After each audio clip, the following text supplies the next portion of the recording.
बिस्मिल्लाहिर्रहमानिर्रहीम। आज की इस वीडियो में मुझे गिला करना है अपनी अदलिया से, जो आज भी आइनी फ़ैसले करने की बजाय पब्लिक सेंटीमेंट में पजीराई हासिल करने वाले फ़ैसले करने पे मजबूर है। इंतहाई अफसोस की बात है कि दुनिया में जितनी तरक्की भी हुई है वो मुसलसल इर्तिका के बायस है, और कौमें हमेशा अपने माजी से सीखती और मुस्तकबिल का फ़ैसला करती हैं। बड़े ही अफसोस से ये कहना पड़ रहा है कि हमारी अदलिया में आज भी अवामी पजीराई हासिल करने वाले फ़ैसलों पे ज़्यादा तवज्जो दी जाती है। आज मैं बात करूँगा कॉन्स्टिट्यूशन ऑफ पाकिस्तान के आर्टिकल 63A के हवाले से, जो सुप्रीम कोर्ट ने इंटरप्रिटेशन की है उसके हवाले से। आइन का आर्टिकल 63A बात करता है disqualification of parliament member on ground of defection clause, यानी अगर कोई मेंबर अपनी पार्टी के खिलाफ वोट करता है, अपने ओहदे से खुद रिज़ाइन कर देता है, या अपनी पार्टी छोड़कर कोई दूसरी पार्टी ज्वाइन कर लेता है, अपनी ही पार्टी के वज़ीर आज़म या वज़ीर आला के इंतखाबात में वो वोट कास्ट नहीं करता, या मूव ऑफ वो नो कॉन्फिडेंस की मूवमेंट में वो अपनी पार्टी के ख़िलाफ़ वोट करता है, या वो मनी बिल और बजट में अपनी पार्टी को सपोर्ट नहीं करता, तो आइन का आर्टिकल 63A कहता है कि that person shall cease to be a member of parliament and his seat become vacant. ये आइन का आर्टिकल 63A कहता है कि वो मेंबर अपनी सीट ख़त्म कर देगा, उसकी सीट ख़त्म हो जाएगी और उसकी जगह पे नया इलेक्शन होगा। अब इसी आर्टिकल में ही एक पूरा प्रोसीजर दिया गया है कि उस शख्स को डी सीट कैसे किया जाएगा। सबसे पहले पार्लियामेंट्री पार्टी का हेड जो है वो अपने उस मुनहर्रिफ रुकन को शोकाज नोटिस देगा और उससे पूछेगा कि तुमने मेरे खिलाफ या मेरी पार्टी के खिलाफ वोट क्यों किया। अगर वो मेंबर उसको मुतमईन नहीं कर पाया तो वो एक रेफरेंस बनाकर स्पीकर कंसर्न असेंबली को भेजेगा, जो उससे वजाहत मांगेगा, और अगर वो मेंबर उसको भी मुतमईन ना कर पाया तो स्पीकर असेंबली जो है वो वही रेफरेंस इलेक्शन कमीशन को भेजेगा, जो इलेक्शन कमीशन उस मेंबर से वजाहत तलब करने के बाद 30 दिन के अंदर अंदर उस बंदे को डी सीट कर देगा। क्योंकि कॉन्स्टिट्यूशन ऑफ पाकिस्तान के आर्टिकल 63A में इसकी मुद्दत नहीं लिखी गई थी कि वो बंदा कितनी मुद्दत के लिए डी सीट होगा, इसलिए जनाब सदर मुमलकत आरिफ अलवी ने सुप्रीम कोर्ट को एक रेफरेंस भेजा और उसमें 4 सवाल किए, जिनमें 2 सवाल बेसिक जो है आज डिस्कस किए जाएंगे। पहला सवाल जो है वो ये था कि इस मेंबर की नाअहली की मुद्दत कितनी होगी, जिसके मुतालिक सुप्रीम कोर्ट ने बड़ा वाज़े और आइनी जवाब दिया कि ये मेंबर पार्लियामेंट की नाअहली का फैसला जो है वो पार्लियामेंट खुद करे, हम पे ये बोझ ना डाला जाए। दूसरा क्वेश्चन ये था कि क्या मुनहर्रिफ रुकन जो है वो अपना वोट कास्ट कर सकता है,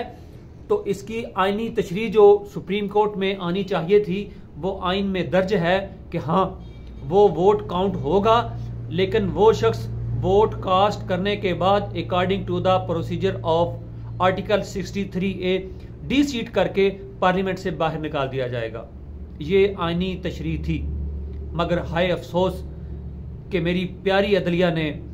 वो तशरीह आइनी तर्जमानी करने की बजाय अवामी तर्जमानी की। अदलिया ने वो वोट ना कास्ट करने की तशरीह करके एक ऐसा फैसला दिया जो आने वाले वक्त में बहुत बड़े आइनी बुहरान का सबब बन सकता है। मेरी बजाते खुद ये दिली ख्वाहिश है कि कोई भी मेंबर पार्लियामेंट जो अपनी जमात से वोट लेकर आया है उसको कभी भी अपनी पार्टी से मुनहरफ होकर वोट कास्ट नहीं करना चाहिए और मौजूदा चलती हुई हुकूमतों को नहीं तोड़ना चाहिए। लेकिन आइन की ये इंटरप्रिटेशन अकॉर्डिंग टू कॉन्स्टिट्यूशन ही होनी चाहिए थी, according to the desire of people या पब्लिक सेंटिमेंट को सामने रखकर सुप्रीम कोर्ट का ये फैसला, ये इंटरप्रिटेशन जो है वो कॉन्स्टिट्यूशन ऑफ पाकिस्तान के ख़िलाफ़ है। ये इंटरप्रिटेशन डायरेक्ट आइन के 4 आर्टिकल को हिट करती है, बल्कि अगर मैं कहूँ कि ख़त्म करती है तो वो बेजाना होगा। मैं आपको बता देता हूँ, आइन का आर्टिकल जो 95 है वो vote of no confidence against वज़ीर आज़म की बात करता है कि अगर मेंबरान पार्लियामेंट वज़ीर आज़म को पसंद नहीं करते किसी भी वजह से, तो वो उसके खिलाफ वोट डालकर उसको उसकी सीट से निकाल सकते हैं। जब ये डेफिनेशन आ गई कि इन मेंबरान्स का जो मुनहरफ होकर अपनी पार्टी के खिलाफ वोट डालते हैं वोट काउंट ही नहीं होगा, तो आइन का आर्टिकल 95 जो है वो ख़त्म हो गया, यानी अदम एतमाद की तहरीक आना ख़त्म होगी against the prime minister. Same इसी तरह आइन का आर्टिकल 136 जो है वो vote of no confidence against chief minister की बात करता है कि वज़ीर आला को भी अगर मेंबरान असम्बली सूबाई जो है वो किसी भी रीज़न से पसंद नहीं करते और उसको वो निकालना चाहते हैं, तो वो अपना एक आइनी प्रोसीजर के तहत अपना हक इस्तेमाल करके उसको निकाल सकते हैं। तो सुप्रीम कोर्ट की इस डेफिनेशन के बाद ये आर्टिकल भी ख़त्म होकर रह गया। इसके बाद मैं बात करूंगा आइन के आर्टिकल 4 की, जो डायरेक्टली हिट करता है कि राइट ऑफ एवरी पर्सन, कि उसका एक सोशल राइट है कि उसको अकॉर्डिंग टू लॉ जो है वो डील किया जाएगा। लेकिन जब उसको किसी भी बंदे को आप वोट कास्ट करने से रोक देंगे या उसका वोट जो है वो काउंट ही नहीं करेंगे, तो उसका राइट ऑफ सिटीजन जो है relating according to the constitution उसको बंद कर दिया जाएगा, तो उसका राइट जो है वो इन्फ्लिंज होगा।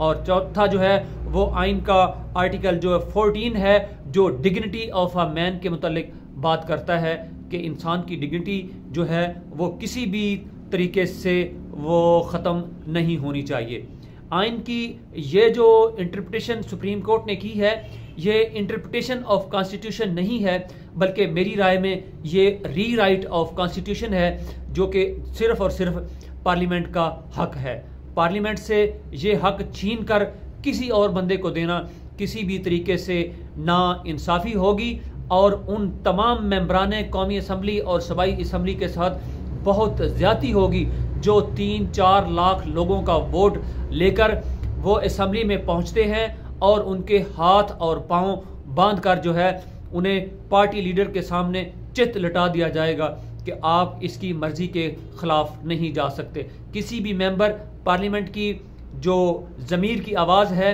उस पर किसी सूरत कदगन नहीं लगाई जा सकती। इसलिए मेरी राय में इस फैसले ने वज़ीर आज़म और वज़ीर आला के ख़िलाफ़ पेश की जाने वाली आने वाले वक्तों में तमाम तहरीके अदम एतमाद को कुचल के रख दिया है, जो कि एक बहुत बड़ी संगीन जो है वो गलती है। आने वाले वक्तों में मेरी राय में इस पे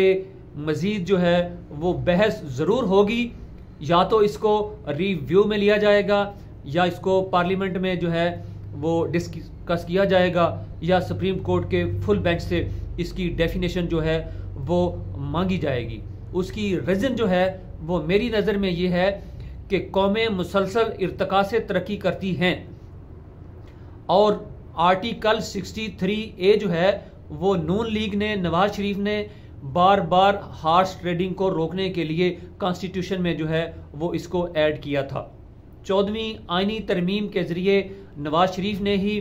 मेंबरान असम्बली का रास्ता जो है वो रोकने के लिए कि वो अपनी पार्टी के खिलाफ वोट कास्ट ना कर सके, उनको जो है इस आर्टिकल के ज़रिए रोका गया था और कई बार इस खौफ से कई अरकान असम्बली जो है वो अपनी पार्टी के खिलाफ वोट कास्ट नहीं कर सके। 14वीं आइनी तरमीम के बाद 17वीं आइनी तरमीम के इसकी मज़ीद इस जो नोक पलक जो है वो सेट की गई और उसके बाद इसकी जो मौजूदा सूरत हाल है जिसमें पार्लिमानी हेड का जो है वो इख्तियार दिया गया है इनको डी सीट करने का, वो 18वीं आइनी तरमीम में किया गया है। यानी ये एक मुसलसल प्रोसीजर के तहत इनको रोका गया है कि कोई भी मेंबर जो है वो पार्लियामेंट वो अपनी पार्टी के खिलाफ वोट कास्ट ना कर सके, लेकिन उसकी ये तशरीह कर देना कि उसका वोट कास्ट ही नहीं होगा, काउंट ही नहीं होगा, ये उसकी आज़ादी के ख़िलाफ़ है, उसके ज़मीर की आवाज़ के ख़िलाफ़ है, और उसका जो वो 3-4 लाख वोटर है उसकी जो है मैं समझता हूँ तौहीन है। इस वोट कास्ट करने में उसको आज़ादी है, लेकिन उसका according to procedure of constitution article 63A उसको पार्लियामेंट से या सूबाई असम्बली से बाहर निकाला जा सकता है। यही एक आईनी तरीका है जो हमें आइन देता है। बहरहाल ये फैसला मेरी अदलिया का है, उसका नहायत ही एहतराम है। मौजूदा चीफ जस्टिस इंतहाई समझदार और रीज़नेबल आदमी हैं, उनकी डिग्निटी पे या उनके फैसले पे मैं कभी भी जो है गलत जो है राय नहीं रखूँगा, लेकिन